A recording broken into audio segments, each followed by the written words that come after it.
I escaped from a bad place in Chicago. I joined the Marines like 10 days after I turned 17. We went through rubber boat training, jungle training, weapons training.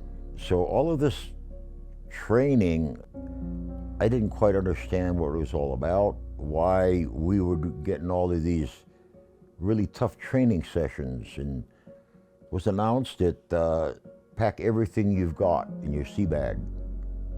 We're going to go to the Far East. Didn't know what was involved, so we boarded a troop transport. You have to carry everything you own, including your weapon, every bit of clothing, boots, shoes, everything. And we were supposed to go to Vietnam to do something, and then they tell us to stand down. The heat's off. So whatever reason was going on, and this went on for a couple of weeks. So finally, after 2 weeks, we finally got down and boarded a APA, and we were in these vehicles called Amtraks. Eventually, you come to the beach, the front of it would open up, and we'd charge out of there, just like you saw in the World War II movies on in Normandy and do. We'd be out in the jungle for 2 or 3 days at a time. Mosquitoes, flies, humidity. I went through a monsoon. The Bible says it rained for 30 days and 30 nights. I've seen it rain for 60 days and 60 nights, where the whole countryside goes flooded. We lost one Marine, got too close to what was a canal. It was a raging river, and we never did find him. For a street kid from Chicago, this was just a whole different movie. We were back at base camp. We were told to form a perimeter, and we were 4 on, 4 off, 24 hours. And we were there for 2 or 3 days.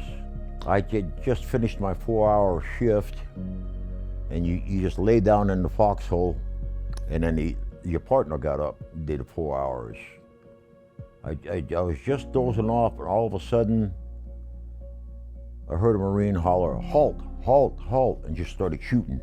My friend was sitting on the side, and then the next foxhole over, Mitchell Anderson was just coming on shift. They both got killed. The Marine that did the shooting had fallen asleep on his watch, woke up, saw some movement, and just started shooting. Emptied the magazine. They both died instantly. My foxhole was about 3 inches deep in blood. Joe took a round right through the chest and just bled to death right there. I've been to the wall in Washington, D.C. I've been to the traveling wall.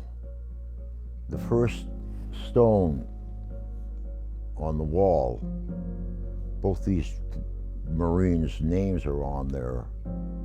And every time I dropped to my knees and cried. It was just so horrendous. It never goes away.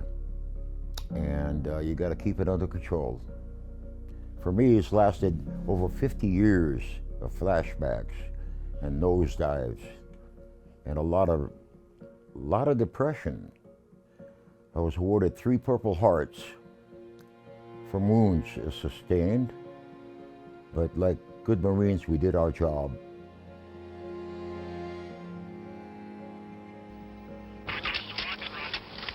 Okay. It's difficult for me to reflect on my adventure for a year in a foreign country with people who spoke languages I didn't understand.